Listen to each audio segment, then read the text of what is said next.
সপ্তাহের অন্য দিনগুলোতে অনেক বেশি ব্যস্ত থাকার পরেও ছুটির দিন আসলে বেশ খুশি খুশি লাগে, কারণ আমরা দুজনই সেদিন একটু রিল্যাক্স থাকি। আমিও আমার কাজগুলো একটু গুছিয়ে রাখি, যেন ছুটির দিন একটু কম কাজ করতে হয়। একটু ঘুরতে যাই বিকেল বেলা, দেন একটু খাওয়া দাওয়া করি, বা রাতের বেলায় ডিনার করে তারপর বাসায় ফিরি। তো আমরা অন্য ছুটির দিনের মতো বের হয়েছিলাম, আর যেতে যেতে দেখছিলাম এই লেখাগুলো। আমার এই ঘোরাঘুরির ভিডিও দেখে কিছু আত্মীয় স্বজন তো ভেবেই নিয়েছে যে আমি সারাদিন শুধু ঘুরে বেড়াই, কাজকর্ম কিছুই করি না, বাসায় সংসার কিছুই সামলাই না, শুধু ঘুরে বেড়াই আর বাইরে খেয়ে বেড়াই। আমি কিন্তু সবাইকে বলছি না, যারা বলে তারা বুঝতে পারবে। এরা রান্না দুইটা করে ফেসবুকে ভিডিও দেখবে আর আমার নামে গসিপ করবে। এরা এতটাই মূর্খ যে এরা ভিডিও দেখে একজন মানুষের রিয়েল লাইফ জাজ করে ফেলে। যাই হোক, এদের নিয়ে কথা বলে আর সময় নষ্ট করতে চাই না। আজকে আমরা চলে গিয়েছিলাম ধানমন্ডি লেকে। যদিও আমি চেয়েছিলাম একটু দিনে দিনে যেতে, বাট আমার যাওয়া হয়নি। ভেবেছিলাম যে দিনের আলোতে লেকটা ঘুরে ঘুরে অনেকদিন পর একটু দেখবো। তো এর আগে অনেকবার গিয়েছি লেকে, তখনও রাতেই ছিল। আর এখানে আমি আমার ভাগ্নিকে জিজ্ঞেস করছিলাম যে ধানমন্ডি লেকে এসে তোমার কেমন লাগছে, কারণ ও প্রথমবারই এসেছিল এখানে। আজকে এখানে আমরা কিছুক্ষণ সময় কাটিয়ে দেন আমরা চলে গিয়েছিলাম রবীন্দ্র সরোবরতে। এখানে কিছু হ্যান্ড মেকিং জিনিসপত্র দেখছিলাম। স্টল গুলা বেশ ভালোই লাগছিল। প্রত্যেকটা স্টল আমি ঘুরে ঘুরে দেখছিলাম যে কি কি আছে, কি কি কেনা যায়। দেখলাম চুড়ি, তারপর কিছু ফিঙ্গার রিং ছিল, বেশ ভালোই লাগছিল।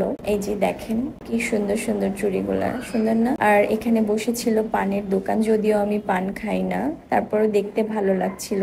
আর এদিকে আমি এসে দেখি আমার হাজবেন্ড ফুল কিনছে। তো আমি ভাবলাম সে হয়তো মেয়ের জন্য ফুল কিনছে, হয়তো বায়না করেছে তাই, বাট না, সে আসলে আমার জন্য ফুল কিনছিল।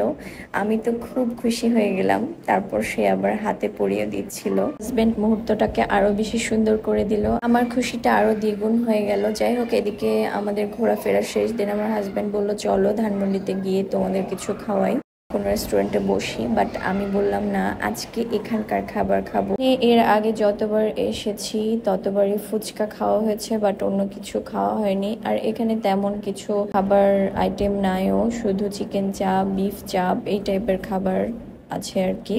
চিকেন চাপ, বিফ চাপ এই খাবারগুলো সচরাচর আমার বাইরে খেতে পছন্দ না, আমার ঘরে বানিয়ে খেতে ভালো লাগে। তো আমার হাজবেন্ড বললো সে নাকি অনেক বেশি আগে চিকেন চাপ আর লুচি খেত, এটা নাকি খুবই মজার, এখানে নাকি অনেক ফেমাস। তো বললাম ঠিক আছে, তাহলে আমরাও চিকেন চাপ আর লুচি খাবো। হাজবেন্ড যেহেতু বলেছে, তো আজকে একটু ট্রাই করাই যায়। তো আমরা অর্ডার করতে করতে এই যে আমাদের খাবার চলে আসছে। আর অর্ডার করার পর আমার অনেক কিছু মনে আসছিল, কেমন হবে, ভালো হবে কিনা, তারপর আরো অনেক প্রশ্ন জাগছিল। যাই হোক, সেগুলো না বলি, বাট আমার খাবারটা খেয়ে বেশ ভালো লেগেছে, মজাই ছিল। আর এদিকে আমরা তিনজন চিকেন চাপ আর লুচি নিলেও আমার মেয়ের কিন্তু ফুচকা অনেক বেশি পছন্দ, সে কিন্তু একদমই এগুলা খায়নি। আমি মাঝে মাঝে একটু খাইয়ে দিয়েছি, বাট সে ফুচকাটা খুব মজা করে খাচ্ছিল। আমি একটু নিয়ে দেখলাম যে হ্যাঁ, ভালোই ফুচকাটা মজা ছিল। এরপর খাওয়া শেষ করে আমরা একটু এদিক ওদিক ঘোরাঘুরি করে দেন বাসার দিকে রওনা হয়ে গেলাম। রাতে ধানমন্ডিটা আমার অনেক পছন্দ।